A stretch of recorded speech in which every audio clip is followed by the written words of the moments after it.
20 साल तक सड़क की राजनीति के बाद राहुल गांधी संसद में विपक्ष के नेता बने। 2004 में राहुल गांधी पहली बार अमेठी सीट से लोकसभा पहुंचे। राहुल गांधी फिलहाल गांधी परिवार का गढ़ समझे जाने वाली रायबरेली सीट से सांसद चुने गए। 2014 तक 10 साल चली यूपीए की सत्ता के दौरान राहुल गांधी को सरकार में शामिल होने का कई बार ऑफर मिला था, लेकिन बताते हैं उन्होंने खुद उन प्रस्ताव को ठुकरा दिया था। इस बार सीडब्ल्यूसी में राहुल गांधी को विपक्ष का नेता बनाए जाने का प्रस्ताव पास हुआ और आखिरकार वो मान गए।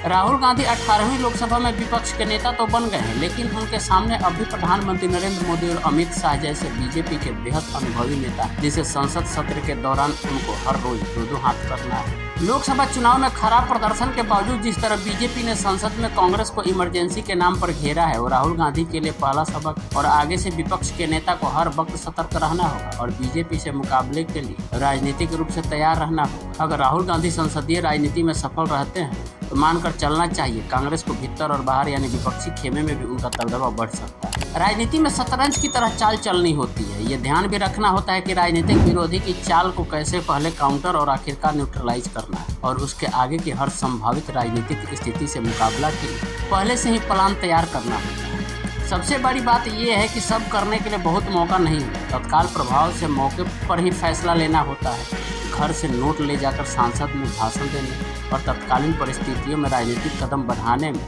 बहुत फर्क होता है। राहुल गांधी को अब ये सब अच्छी तरह समझ लेना चाहिए।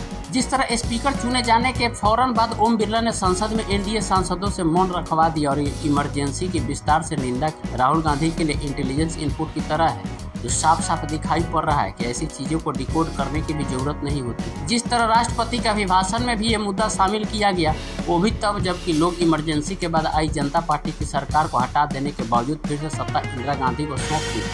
अब करीब 50 साल बाद उसकी कितनी अहमियत रह जाती है, ये तो समझने और समझाने वाले पर निर्भर करता है। जब ऑपरेशन ब्लू स्टार के बाद भी पंजाब में कांग्रेस सत्ता में आ जाती हो तो ऐसे मुद्दे पर डरने की जरूरत क्यों? बीजेपी कांग्रेस को कटघरे में खड़ा करने के लिए ऐसे मुद्दे तो उठाएगी ही। ये तो राहुल गांधी को ही आगे बढ़कर राजनीतिक रूप से दुरुस्त जवाब देना होगा। बीजेपी को तो राजनीतिक चाल चलने से कांग्रेस रोक नहीं सकती, लेकिन कमजोर जगहों पर हमलावर तो रहना ही होगा। सोनिया गांधी 2020 के दिल्ली दंगों का मुद्दा जोर शोर से उठाती है। कांग्रेस नेताओं के साथ राष्ट्रपति भवन तक मार्च करते हैं, लेकिन जैसे ही बीजेपी के नेता मीडिया के सामने आकर 1984 के दंगों की याद दिलाना शुरू करते हैं, कांग्रेस नेतृत्व तो खामोश हो जाता है। ऐसे भला कैसे काम चलेगा? राहुल गांधी नई संसदीय पारी से पहले आदर्श पेश करना चाहते हैं। उनके भाषण में कटाक्ष और चेतावनी जरूर थी, लेकिन कहीं से भी टकराव के मूड में नहीं लग रहे थे। विपक्ष के नेता के रूप में प्रधानमंत्री नरेंद्र मोदी के साथ स्पीकर ओम बिरला का स्वागत भी किया और साथ साथ आसन तक छोड़ने भी। संसदीय परंपरा का निर्वहन अच्छा होता है, लेकिन जरूरत के हिसाब से रणनीति बदलनी भी पड़ती है। पहले दिन राहुल गांधी हाथों में संविधान लिए पहुंचे थे, लेकिन स्पीकर के चुनाव के मौके पर सफेद कुर्ता पैजामा पहनकर पहुंचे। असल में राहुल गांधी ये संदेश देने की कोशिश कर रहे थे कि आगे से वो सकारात्मक विपक्ष की भूमिका निभाएंगे, लेकिन बीजेपी तो पहले से तैयार बैठी थी। संविधान के नाम पर चुनाव कैंपेन का गुस्सा था, मन में भड़ास भरी पड़ी थी। हाथ में संविधान लेकर चुनाव कैंपेन के बाद राहुल गांधी का चुनाव जीतकर भी हाथों में संविधान की कॉपी लिए संसद मार्च, भला बीजेपी को कैसे हजम हो? राजनीति तो ऐसी ही होती है और इस लिहाज से बीजेपी ने वही किया जो राजनीति में करना उसे ठीक लगा, हक भी बनता है।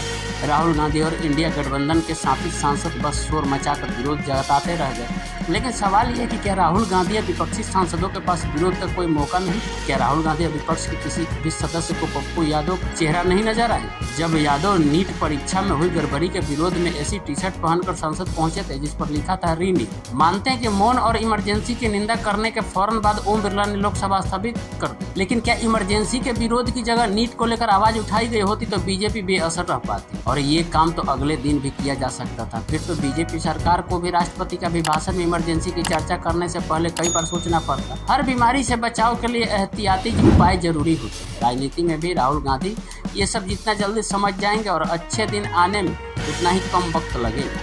अब देखिए कि 5 सालों में विपक्ष की भूमिका में विपक्ष के नेता राहुल गांधी बने हैं तो कैसे संसद चलाते हैं और चलवाते भी हैं, क्योंकि विपक्ष की अहम भूमिका होती है संसद चलाने में।